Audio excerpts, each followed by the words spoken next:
Welcome back to the podcast Unbinding the Bible. This is episode 171, The Log and the Speck. And on the podcast this week, I would like us to look at Matthew chapter 7, verses 1 through 5, in what is a fairly familiar passage to many people, both inside and outside the church. And that's the one that begins with, "Judge not, that you be not judged." And so today, that's what I want to talk about. I want to talk about judgment. I want to talk about condemnation. And I want to talk about it directly as it relates to Christians in particular, those disciples of Jesus, those citizens of Jesus's kingdom, who are the target group that Jesus is speaking to when he speaks these words in Matthew 7. And so I have several thoughts that I'm going to read through. I'd like to look at a handful of passages from the New Testament that deal with this issue of condemnation and judging. And then I want to share with you a few words from Dallas Willard from his book, The Divine Conspiracy. I plan to read some sections of Willard's book over the next several weeks on the podcast as we're tackling kind of this same topic through at least the first 12 verses of Matthew chapter 7. And I'll explain more of that in the weeks to come and how I see these verses held together with the same theme. But this is a big one. This is one, as I'll get into, I think misses the eye. It does not capture the imagination of Christians the way it should. And this one sometimes stands out in stark shock to many Christians when they really step into it and evaluate what it is that Jesus is actually saying.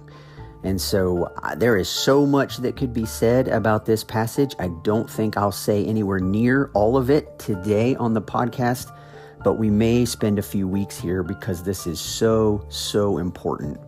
And so without any more of an introduction, let's just get right into it.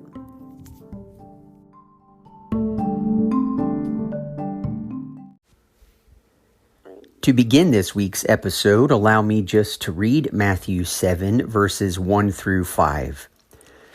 "Judge not, that you be not judged. For with the judgment you pronounce, you will be judged. And with the measure you use, it will be measured to you. Why do you see the speck that is in your brother's eye, but do not notice the log that is in your own eye? Or how can you say to your brother, 'Let me take the speck out of your eye,' when there is the log in your own eye? You hypocrite, first take the log out of your own eye, and then you will see clearly to take the speck out of your brother's eye." Now, as I said in the introduction, this potentially is one of the most famous sections in the Bible. I do think that this is pretty commonly known both inside and outside the church. And one of the reasons why it's known so well to those outside the church is because many people outside the church have felt the judgment of Christians and like the opportunity they have to use a passage back toward a Christian they feel is judging them to remind those same Christians that it's not their place to judge. And I'm not always here to pick on Christians, but since Jesus spends the majority of his time speaking to those who have chosen to follow him, I find it perfectly at home to spend the majority of my time doing the same thing. And so in the same way that Jesus directly speaks to those who've chosen to give up all to follow him, I think we can spend a disproportionate amount of our time doing the same thing. And in that case, and I've met people who fit this description, in the case of those who quote this passage back to Christians, it's a little bit of an indictment on the Christian church that oftentimes from the perspective of those outside the church, judgment and condemnation is what people expect to receive from Christians. And that is unbelievably sad, terribly unfortunate. And it stems in large part from us, I think, missing what Jesus is actually talking about here. And so his passage has several parts. The first is as a simple explanation of not to judge or we will be judged. And Jesus doesn't say in this passage whether he is talking about judgment coming from God our way or whether this is simply judgment coming from other people.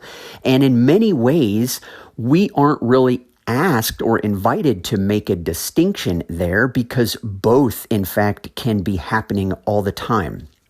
If you mistreat a particular person because you have overly judgmental or critical attitudes toward them, do not be shocked or surprised when they return the favor. This is a normal part of human nature. This is a reason why we have generational gaps today where the young don't respect the old and the old think that the young don't have anything to offer society, and people end up hovering around their own people group, their own demographic, and they criticize demographics who are unlike them in some way. That feeds off of itself. And years and decades, whole groups, whole societies end up looking with disdain upon another group because all they've experienced from that group is judgment or is condemnation. And so what Jesus shifts into here is he says, why do you see the speck that is in your brother's eye but don't notice the log that's in your own eye? How can you say to your brother, let me take the speck out of your eye when there's a log in your own? You hypocrite, first take the log out of your eye, and then you will see clearly to take the speck out of your brother's eye. So he talks about the judgment you pronounce, you will be judged, and the measure you use will be measured to you. Meaning, the way you treat people, you can expect to be treated by them in the same way. This is, in some sense, the reverse of the second greatest commandment, love your neighbor as yourself. Treat your neighbor the way you want them, that you would want to be treated, but also treat your neighbor in the same way that you treat yourself.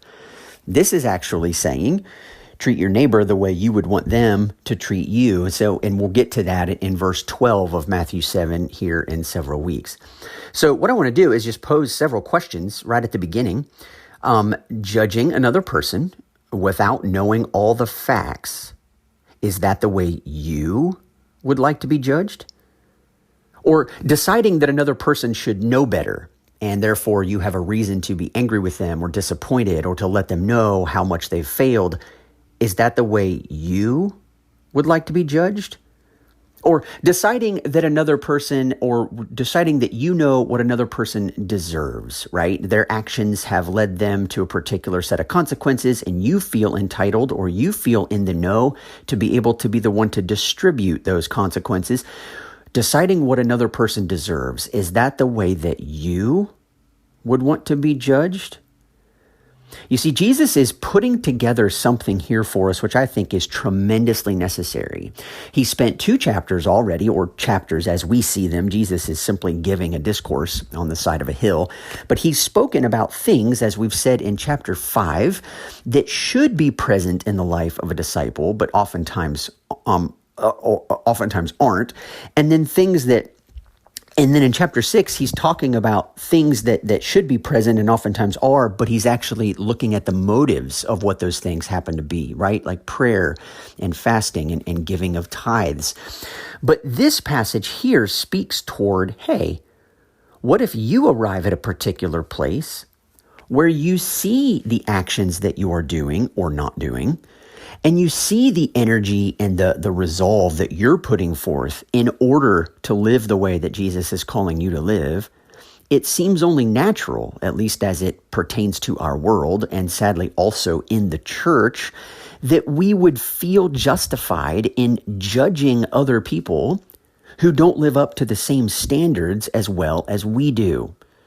This is, in fact, a very, very normal part of our world. It's looking at a person, deciding that their actions require a certain type of consequence, and us eagerly being the ones who've appointed ourselves to determine what those consequences are. And so what I have seen over the years, having been a pastor for nearly 20 years, is that many Christians not only feel perfectly at home in judging others, sadly, though, mostly those outside the church, but they actually find themselves firmly convinced that doing so is one of our main tasks as Christians. They have gotten the idea into their minds that to be salt and light, from Matthew 5:13-16, means that it's somehow their job to point out the failings of other people and then to treat them as they imagine God one day will, with judgment, threats, ostracization, and condemnation. One super clear example of this in our culture are those Christians who see the need to police the morality of other people. Every election cycle, Christians seem to rally around this idea with more and more gusto and convince other Christians that the way God is going to do his best work is when they vote in the candidate that will make immorality illegal. They talk and act as if this is their sole purpose on earth and the only right way to act as a Christian in society. What I have found is that these same Christians then are completely baffled when they arrive at a passage like Matthew 7 and come face to face with Jesus forbidding them to do this. He forbids them to judge others. Well, then what are we supposed to do? Not say anything? Does this mean that we aren't supposed to have any standards? Is Jesus telling us that we're just supposed to let sin go unjudged? Now, I've been asked these very questions myself numerous times. And as a result, it's become really strange to me just how far off we've veered from life in the kingdom. A life that Jesus insists should be free of judgment. So is Jesus suggesting then that we have no standards? No, not at all. What he's saying is that our focus should be disproportionately directed toward ourselves when it comes to upholding standards and critiquing the sin that is present in our world. You see, kingdom citizens look at the world in an entirely different way. When it comes to standards of righteousness and the presence of sin, kingdom citizens take Jesus' understanding of righteousness, i.e., everything he's spoken about to this point in his sermon, and realize just how far they personally are from embodying this. With a focus on righteousness rooted in the heart, there really is only one person whose heart we have intimate knowledge of, our own. And therefore, this is where the bulk of our focus should be. But in the infinite wisdom of so many people today, we ignore Jesus' teaching here entirely. We seem to know so much better than Jesus does. We've decided that the real problem people of our world are those other people. They are the ones ruining our otherwise good world, or ruining our country, or whatever we say to ourselves. And as a result, we find it quite natural and reasonable to judge them, to criticize them, to point out their sins, to speak negatively about them, and to imagine that when they straighten out their lives, then our world will become a better place. Now, the main trouble with this mindset is that it is impossible to both love someone and judge them at the same time. And Jesus has been more than clear at just this point. Love your neighbor as yourself. Love your enemies and pray for those who persecute you. What so many people fail to recognize is the absolute destruction that judgment has on our world and in the lives of those who live in it. Treating another person as if their sins make them beneath you, or somehow disqualified from being in your presence, or expecting good things in this life, without knowing anything about them, what they are going through, what they've been through, why they do what they do, or how hard they're working to overcome these things, is a perspective that we simply do not have. Oh, but it's so much fun to judge. It's so easy. It feels like the right thing to do. And we say to ourselves and to anyone who else will listen that we are doing it to help other people. After all, we say we don't want them to experience the wrath of God one day. And so we offer ourselves as the solution to their problem. Let us help you. We see everything so much more clearly than you do. and we can give you the guidance you need. Never mind that most of the people we offer this help to have never asked for it, and more particularly, have never asked for it from us. Oh, but we're the experts, and everyone else would see that if they weren't so blinded by their sin. This is the way many Christians talk, or at the very least, the way many of them come across to others. And it's both ironic and sad that when it comes to those who can see in these verses and those who cannot, it's the followers of Jesus who have an entire log obstructing their view compared to just a speck in the other person's eye. The image is actually quite comical. Jesus is saying that the first step necessary if we want to offer help to another person is to recognize that we have a plank in our own eye and to spend the necessary time and energy required to remove it. Now, if you've ever been around woodworking, you know that both logs and specks come from the same thing. You can think of specks like tiny pieces of sawdust or little splinters that have broken off of a log. In other words, the issues we seem to be laser focused on in others 9 times out of 10 are issues we ourselves deal with and that are still unresolved in us. And many times we know it. We then engage in a seemingly harmless practice of projection, where we project onto others unresolved issues in our own lives. And then when we punish those people for the presence of that issue in their lives, we get this sense of satisfaction that the sin is being dealt with. And that makes us feel good because we intrinsically know that the presence of those issues need to be dealt with. We just find that it's much easier to deal with it in others than in ourselves. And we feel that when we criticize that issue in others, then we are taking it seriously. And we've convinced ourselves that doing so is somehow being righteous. The trouble is, what oftentimes gives us eagle eyes to see that issue in another person is the fact that we deal with it ourselves and have not found a way to be free of it. I don't know if this will resonate with you, but I cannot get away from thinking about this particular illustration of it. In modern day political partisan conversation, the Christians who tend to side with a particular conservative Republican Party tend to identify in this moral policing of society sins that revolve around sexuality. If you've noticed, we deal with issues of abortion, we deal with issues of same-sex marriage, and we talk a lot about transgenderism. These are the issues that seem to capture the hearts of many conservative Christians that I know of. And what's interesting is they all have to do with sex.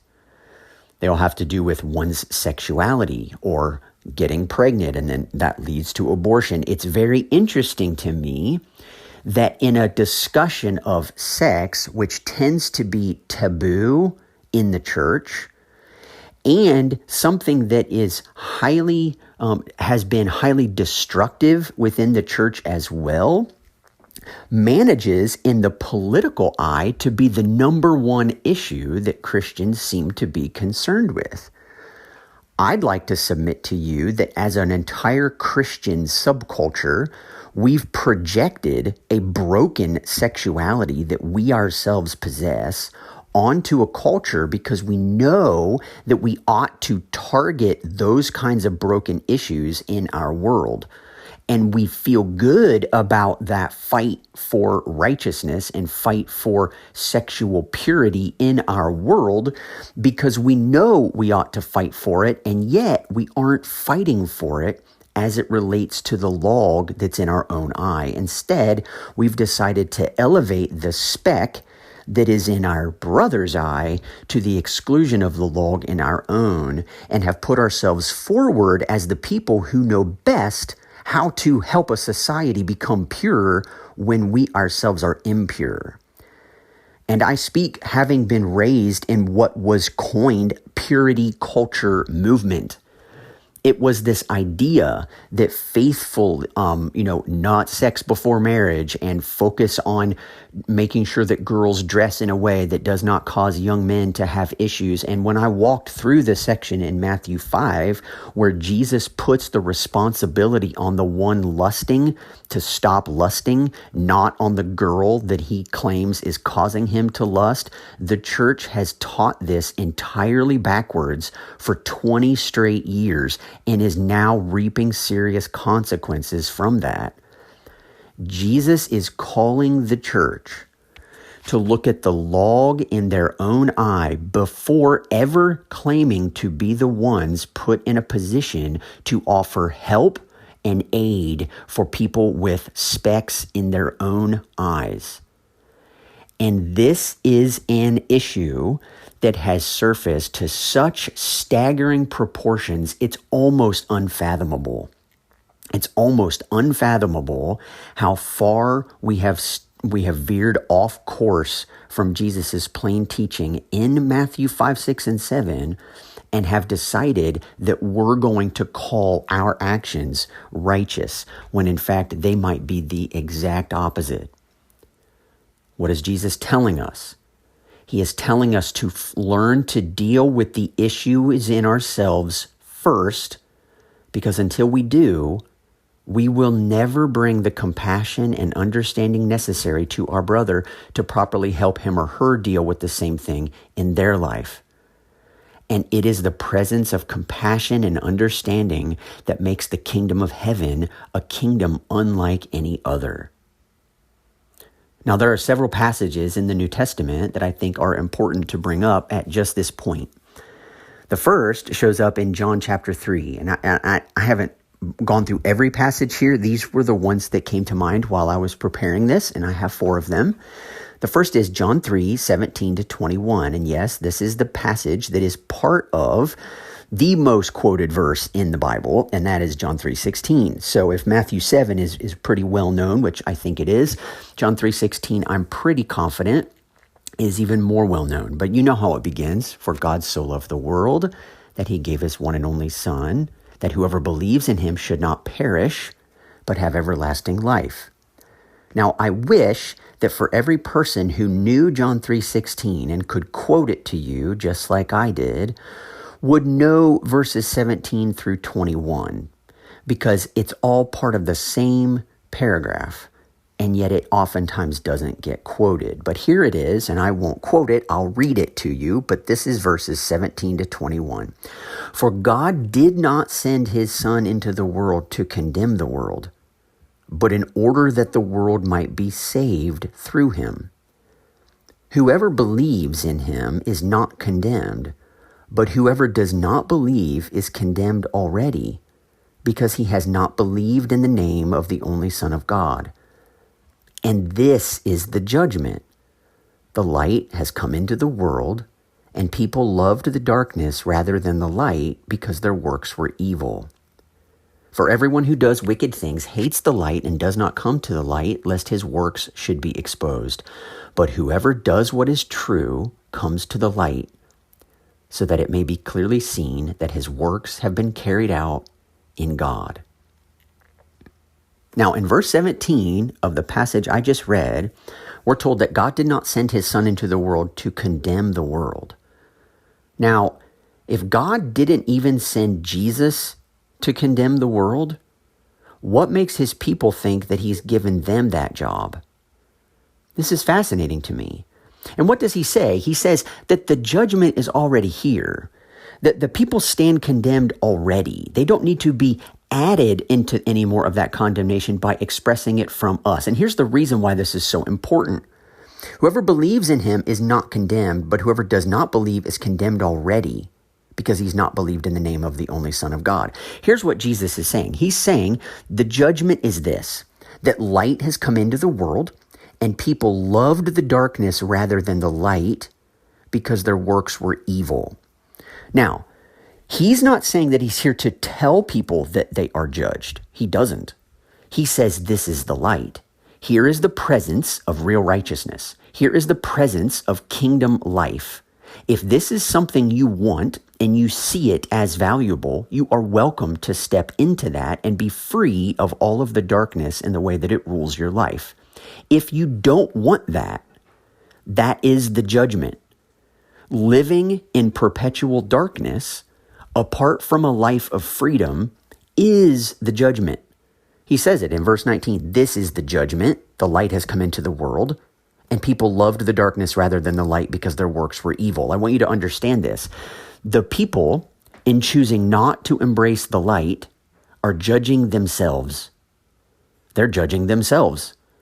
They are judging their own lives as something that is already fine with them apart from life lived in freedom. Here's the worst part of it all. You ready? When Christians themselves, who now claim to be people who are living in freedom, bring condemnation onto others, we are teaching those people that to become a Christian means to have this sense of entitlement or a sense of condemnation. What is that inviting people into at all?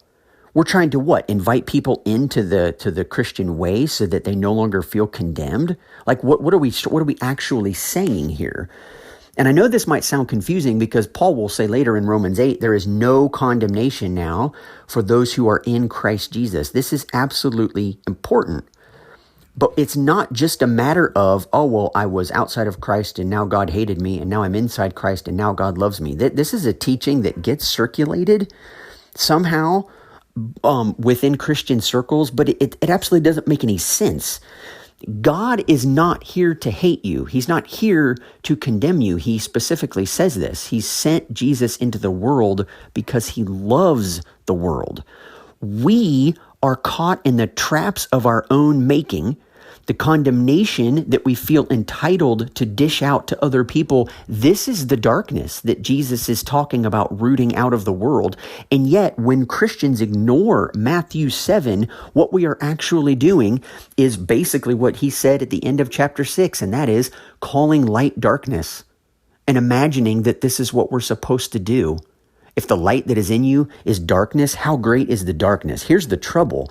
If we as Christians think that condemning others and judging others and criticizing others and calling them sinners is being light in the world, how terribly great is our darkness, because the darkness is still happening.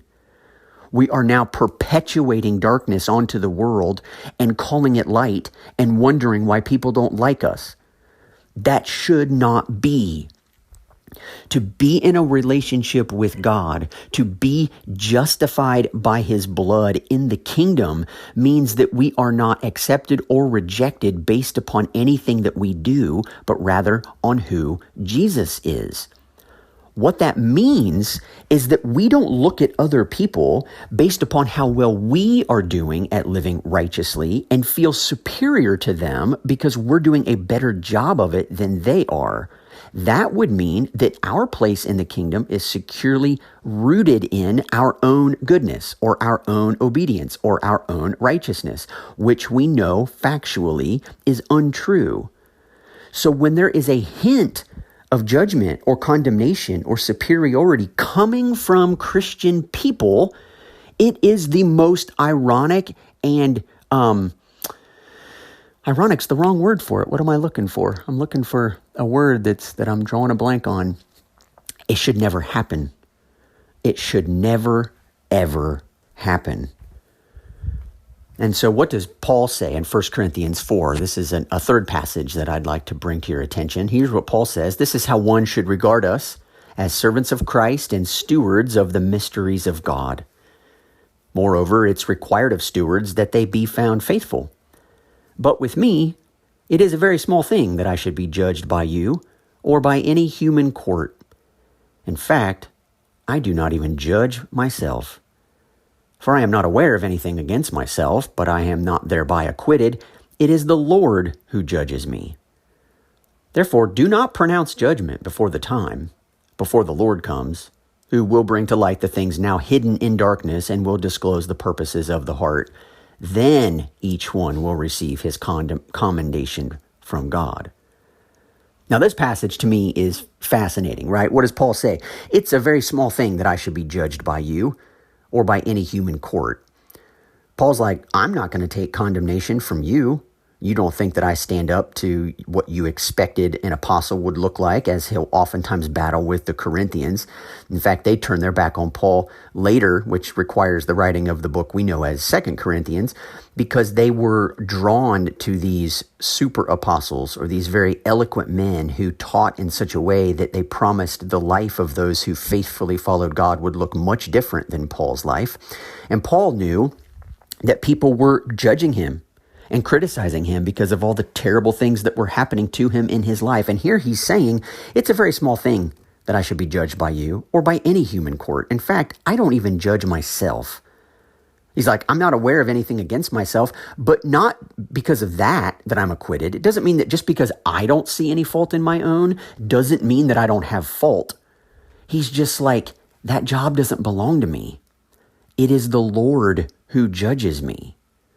So what is Paul doing? Paul pulls out stakes that are way worse. He says, I'm not concerned whether you judge me. I'm not concerned whether a human court judges me.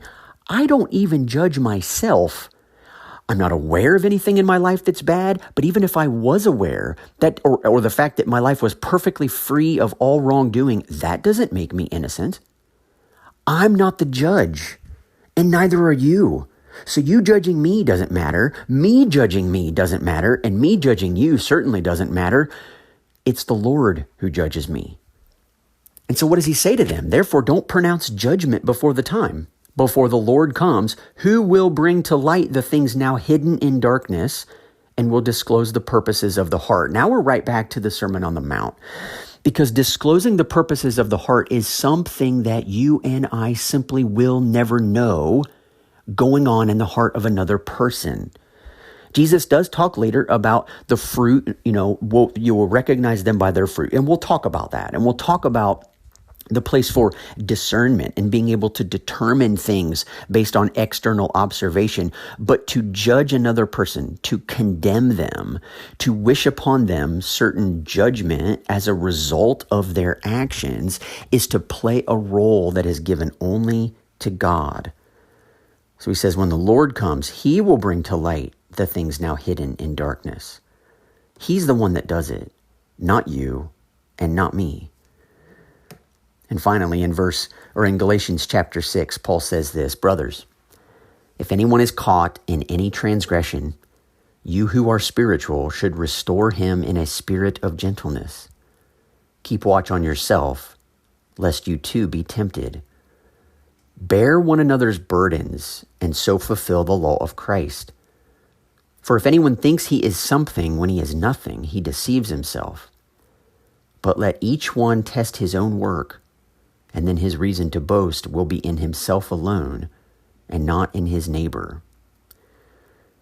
Now, if we take the spirit behind what Jesus is saying, he relates this to how are you able to remove a speck from your brother's eye when you have a log in your own eye?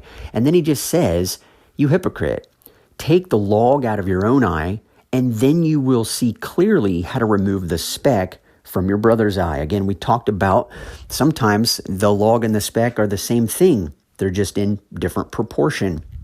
In fact, I think that the disproportionate amount of our time ought to be focused on our own selves, such that we recognize the compassion and the patience and the kindness that Jesus offers to us, which gives us the freedom to work through these things in the process that it takes us through.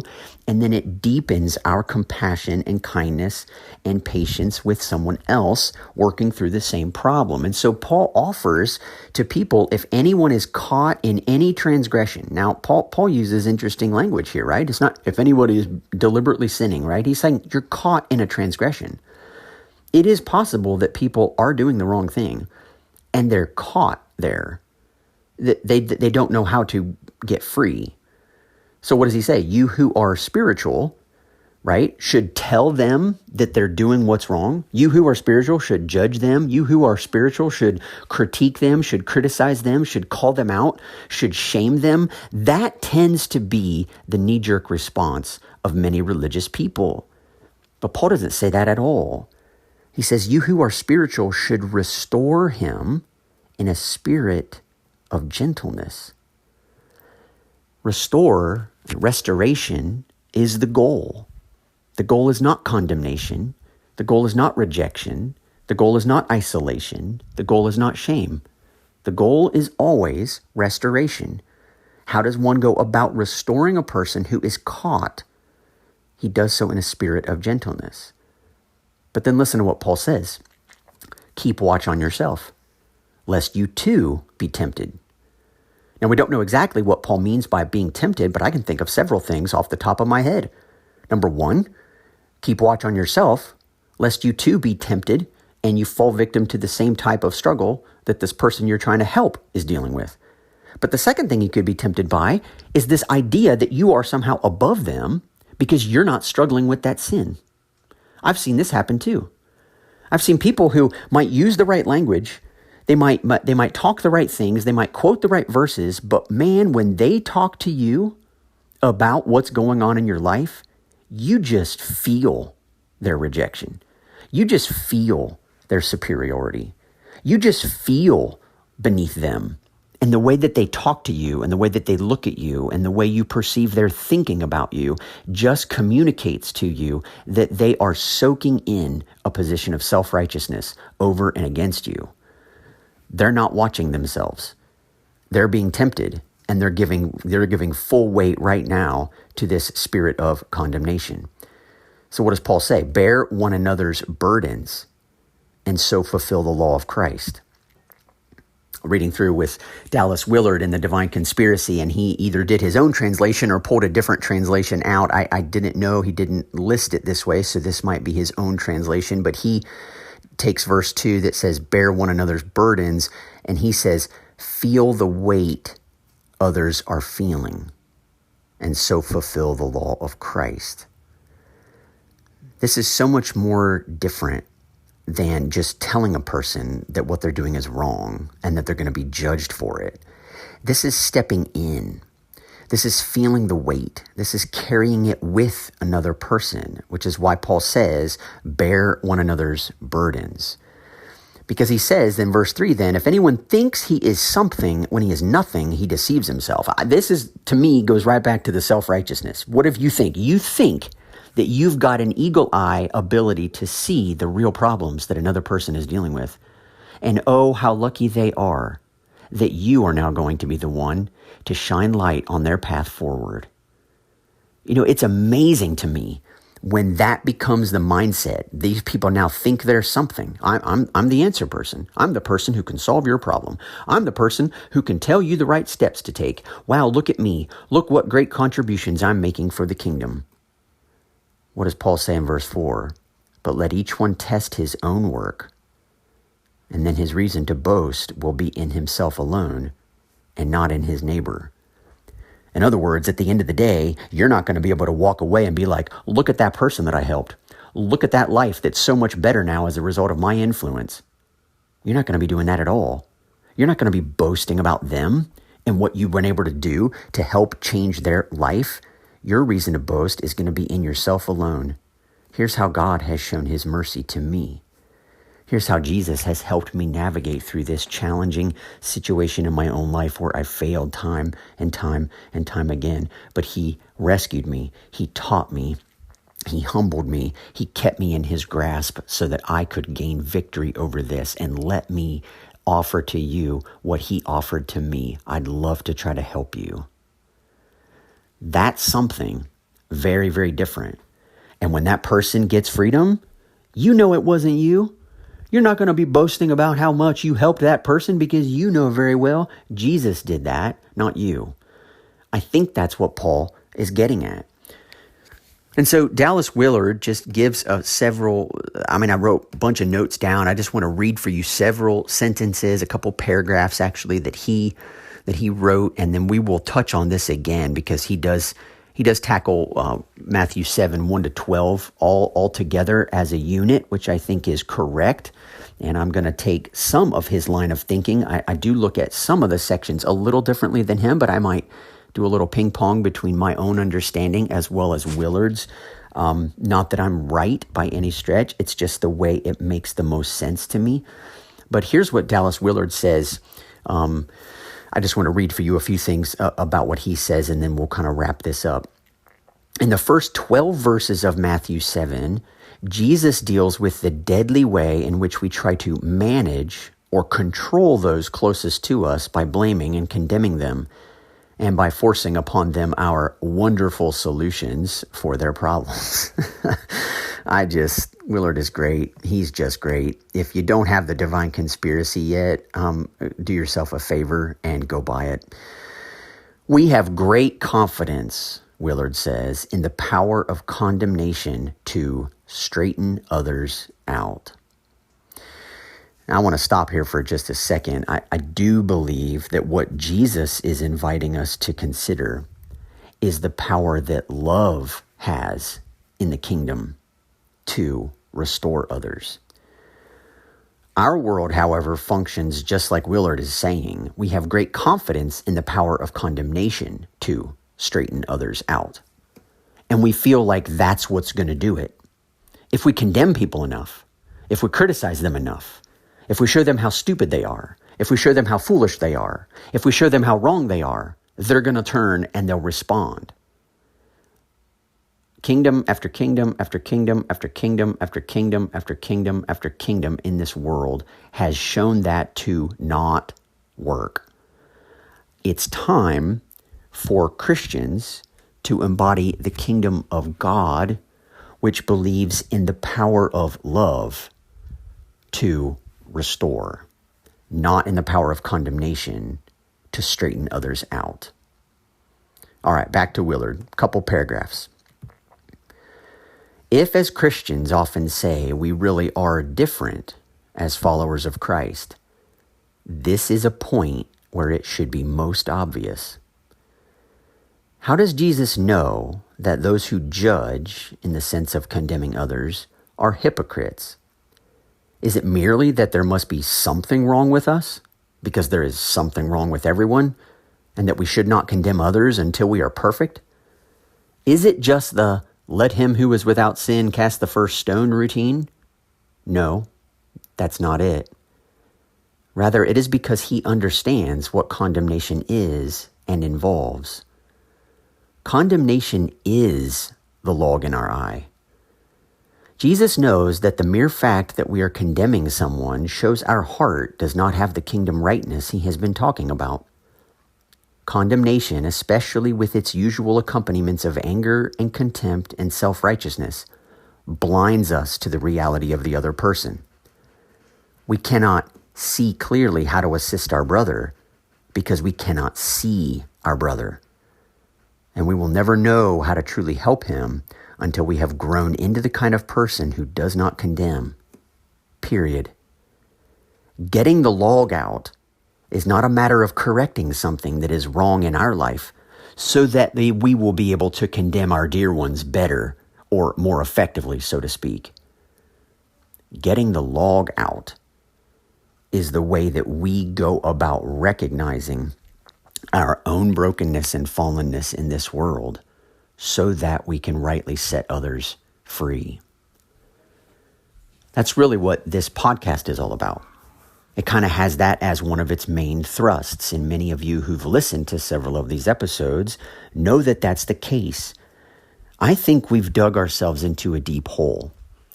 And I think over the generations and over the decades, the way Christians have mishandled the teaching in Matthew 7 and have given ourselves full vent to rightly, or wrongfully, but we think rightly, judge other people is why today the church is rapidly losing respect from the culture. We want to call it persecution for righteousness' sake. I think Jesus would say, the measure you use, it's going to be measured to you. You want people to unfairly judge you. You want people from a distance to stand back and look at you and say you have nothing to offer. You are just a bunch of hypocrites. Well, have you been teaching that by your actions and by your words over the generations? I would argue that large portions of the church have done that, and that we are reaping precisely what we've sown. This is why Jesus' teaching in the Sermon on the Mount is so doggone important. Because if we do not follow what he is saying, If we do not realize that this is the light that he's called people out of, we'll have to make a decision at some point. Jesus is calling condemnation of other people darkness. Many Christians have chosen to call that being salt and light. If we are calling something light that Jesus is calling darkness, then we are in an incredibly precarious position. It's no wonder that the world, in large part, is rejecting what the church is offering. Jesus would reject it too. He is, in fact, calling us, rather, to a life of living in the light. And a life lived in the light means that we bring to the light our own brokenness and shortcomings and logs way more frequently than we try to bring other people's darkness into the light. We know that when we are free of the things that plague us, it will reduce the kind of projection we will be so tempted to, flash onto other people, lay across them and expect them to handle for us. But it will free us to be the compassionate, understanding, compassionate, gentle people who are spiritually mature enough to care deeply about another person such that we befriend them, engage them in relationship, have them to our homes for meals and get to know them. In short, we will treat the people that are oftentimes ostracized and rejected by the religious community in the same way Jesus taught them or treated them. It's staggering.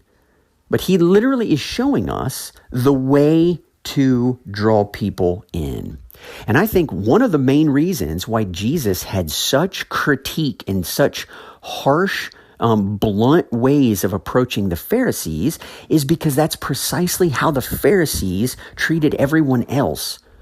And when Jesus says, with the measure you use, it will be measured to you, do not judge or you too will be judged, he is giving the Pharisees a taste of their own reality. And that is part of the way he seeks to set people free from this. You know what this feels like, and it doesn't feel good. So stop doing this to other people. You would hate it if somebody looked at you and held over you some standard that you chose that you didn't agree with, that you didn't understand, but they just walked around thinking they were doing their God's work by accusing you, criticizing you, and threatening you with certain judgment as a result of these actions you participated in. Can you imagine how we would respond if that was the case? We wouldn't want to talk to those people. We wouldn't want to be around those people. They're not inviting. Nobody wants to spend their time with someone who is constantly pointing out to them what they are doing that's unacceptable. So explain to me how that makes any sense for Christians to do. Why is it that Jesus oftentimes created arguments and fights with religious people, but it was the non-religious people who loved him? It was those who were rejected who flocked to him. It was those who were alone who loved him. It was those who were not welcomed into the community who loved and spent time with Jesus. I feel like it's backwards today. And I'm not only saying this so that I critique us and I pick on us as Christians or anything like that. I feel like when we talk this way, it's our way of saying we've got a much bigger log in our eye than we know. And man, we would be able to see the world a whole lot better if we could first take that out of our eye. As I said, the image is kind of comical because you see this big 2x4 sticking out of a person's, eye and imagining they're not going to be any good to help anybody. There's no way in the world you can't see through something that thick. And then you imagine in comparison, it's a little speck in someone else's eye. And it's a little irritating to them. It might be irritating and you want to offer them your help. But at least you have to first remove what's blocking you from being able to see clearly so that you can actually help them. And so next week, I want to continue this conversation I want to talk about the very next verse, and I want to talk about why then Jesus says, okay, so yeah, do we throw all standards out the window? Like, are we not to have discernment as Christians? That seems to be actually something that Proverbs talks quite a lot about. Are we just supposed to throw discernment out entirely? And the answer is no. There are times to be discerning, but as Paul says in Galatians 6, to do it in a spirit of gentleness and not in a spirit of superiority or self-righteousness. And we'll talk about what that means. We'll talk about how to look into a situation and see something that we say, is this me being critical and judgmental, or is this me seeing something that I think might need to be brought up? And if it is something that needs to be brought up, how do I go about bringing that up? I think that's a fantastic question, and I hope you're asking that. If you aren't, maybe I'll encourage you to, and we'll talk about it next week and maybe even the week after. So that is all the time we have this week for the podcast. Thank you so much for tuning in. Got a great response this week from someone who is just a couple episodes behind and was encouraged to listen in, and I love hearing from you as listeners. So if you haven't emailed me in a while, please feel free to do so. Send me a message on Facebook or Instagram, and hopefully we can connect through what you're thinking about and what's happening in your own life. But our call as Christians for this week is to set judgment aside so that we might fully be people who can love our neighbors and our enemies. So I hope you have a fantastic week, and I will talk to you next time. You've been listening to Unbinding the Bible. If you find these episodes valuable and you haven't already done so, please leave a rating or review, or both, on whatever podcast app you choose to listen to these episodes. And then go and share one or more of your favorite episodes with a friend.